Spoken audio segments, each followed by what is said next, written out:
നമസ്കാരം, പ്രവാസി മലയാളിയിലേക്ക് സ്വാഗതം. അമ്മയെ കാണാൻ അനുവദിച്ചു, അടുത്ത ദിവസം തൂക്കിലേറ്റി. അടുത്തത് ഫുട്ബോൾ താരം. ഇറാനിൽ സർക്കാർ വിരുദ്ധ പ്രക്ഷോഭത്തിൽ ഏർപ്പെട്ടവരെ നിഷ്കരുണം തൂക്കിലേറ്റുകയാണ് സർക്കാർ. ഇതിനു മുമ്പ് ഒരിക്കലും കാണാത്ത ചില സംഭവങ്ങളാണ് ലോകം കാണുന്നത്. ഞെട്ടലിൽ ഇറാനിലുള്ള മലയാളി കുടുംബങ്ങളും. അമ്മയെ കാണാൻ അനുവദിച്ച ശേഷം തൊട്ടടുത്ത ദിവസം തൂക്കിലേറ്റിയ മജിദ് റസ രഹ്നാവാദ് ലോകത്തിന് കണ്ണീരാകുകയാണ്. സ്ത്രീകളുടെ അവകാശ സംരക്ഷണത്തിന് പിന്തുണ നൽകിയെന്ന് ആരോപിച്ച് ഫുട്ബോൾ താരത്തെയും തൂക്കിലേറ്റാൻ ഒരുങ്ങിയിരിക്കുകയാണ് ഇറാൻ. ഇറാനിയൻ ഫുട്ബോളർ അമീർ നാസർ അസദാനിക്കാണ് ഇറാനിയൻ ഭരണകൂടം വധശിക്ഷ വിധിക്കാൻ ഒരുങ്ങുന്നത്. അലി ഖമേനിയുടെ ഭരണത്തിനെതിരായി ഇറാനിൽ പൊട്ടിപ്പുറപ്പെട്ട കലാപത്തിന്റെ ഭാഗമായാണ് അസദാനി ഇറാനിയൻ സ്ത്രീകൾക്ക് പിന്തുണയറിയിച്ചതും തുടർന്ന് നിയമ നടപടി നേരിടുന്നതും. രാജ്യത്തെ സ്ത്രീകളുടെ അവകാശങ്ങൾക്കും അടിസ്ഥാന സ്വാതന്ത്ര്യത്തിനും വേണ്ടി പ്രചാരണം നടത്തിയതിനാണ് താരത്തിന് വധശിക്ഷ വിധിക്കാൻ ഒരുങ്ങുന്നത്. മധ്യ ഇറാനിലെ എസ്ഫഹാൻ നഗരത്തിൽ നടന്ന രാജ്യവ്യാപക പ്രതിഷേധത്തിനിടെ 3 സുരക്ഷാ ഉദ്യോഗസ്ഥർ കൊല്ലപ്പെട്ട സംഭവത്തിന് കാരണക്കാരായ സായുധ സംഘത്തിലെ അംഗമാണ് നാസർ അസദാനി എന്ന് city chief justice Asadulla Jaafari ആരോപിച്ചിരുന്നു. അതേസമയം അന്ത്യനിമിഷങ്ങളിലും തല ഉയർത്തിയാണ് മജിദ് റസ രഹ്നാവാദ് മരണത്തെ വരിച്ചത്.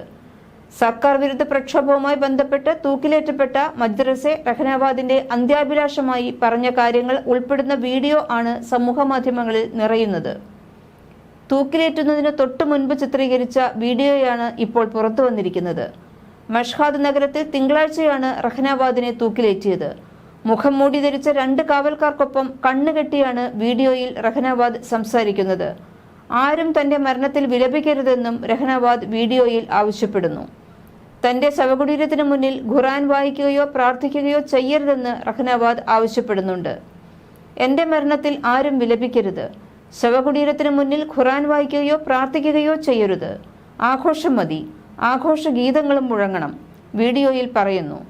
തൂക്കിലേറ്റുന്നതിന് തൊട്ടു മുൻപ് ചിത്രീകരിച്ച വീഡിയോ ആണ് ഇത്.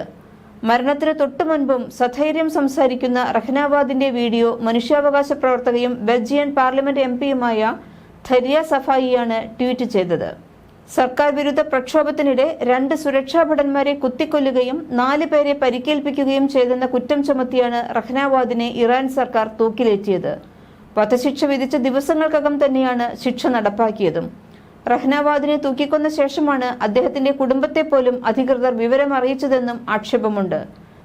നിങ്ങളുടെ മകനെ ഞങ്ങൾ കൊന്നുവെന്നും അടക്കം ചെയ്തിട്ടുണ്ടെന്നുമാണ് അറിയിച്ചതത്രേ.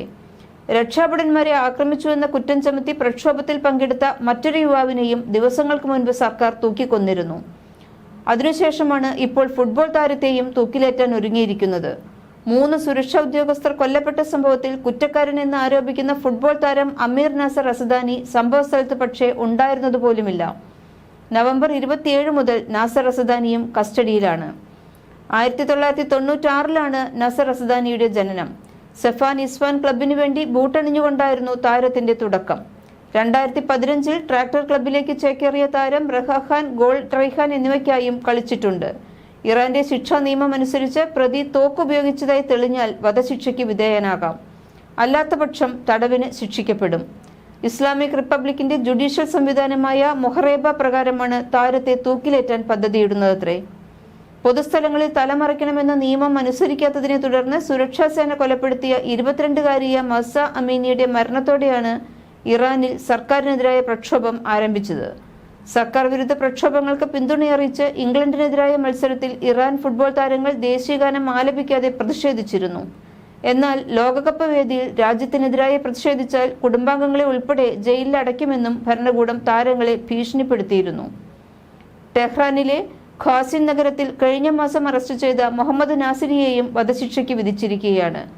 ഇറാനിൽ ഭരണകൂട വിരുദ്ധ പ്രക്ഷോഭത്തിൽ ഏർപ്പെട്ടവരെ അടിച്ചമർത്താൻ തൂക്കിലേറ്റിലടക്കം കടുത്ത നടപടികൾ സർക്കാർ തുടരുകയാണ്. പ്രക്ഷോഭത്തിൽ പങ്കെടുക്കുന്നവരെ മാത്രമല്ല പിന്തുണ നൽകുന്നവരെ കൂടി തൂക്കിലേറ്റാൻ വിചിത്ര കാരണങ്ങൾ കണ്ടുപിടിക്കുമ്പോൾ ഭീതിയിലാകുന്നത് ഇറാനിൽ താമസക്കാരായ മലയാളികളും. കൂടുതൽ വാർത്തകൾക്കായി ഈ ചാനൽ സബ്സ്ക്രൈബ് ചെയ്യൂ.